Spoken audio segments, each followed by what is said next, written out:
areas where I typically see issues come up when you're selling your house. The first thing is at the home inspection. Well, the home inspection is an opportunity for a buyer to do a thorough walkthrough of your house with a licensed inspector or contractor and get a good idea of what is happening with the house.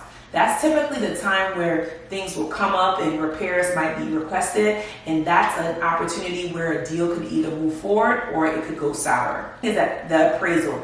A lot of times realtors use comparative market analysis to price a home, but because we're in a seller's market, a lot of times people will agree to pay above the list price and possibly even more. And if an appraisal is done, whether or not a buyer waives an appraisal contingency, a lot of times if a buyer, let's say the house is $100,000 less than what the buyer bargained for, and if they do not have the funds, they are more likely willing to walk away.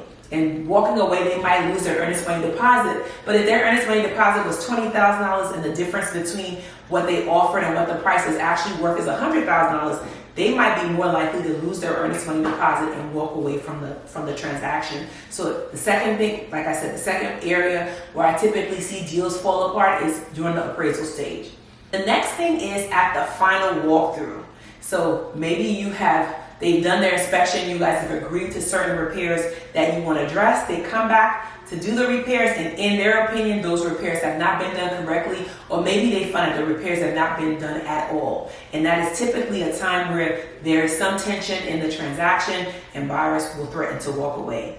The next area where a buyer might threaten to walk away might be when they receive their preliminary settlement statement and they see some extra fees on it that they were not expecting, or maybe just the reality of the transaction, what they're going to get themselves into overwhelms them, and at that point they might be willing to walk away.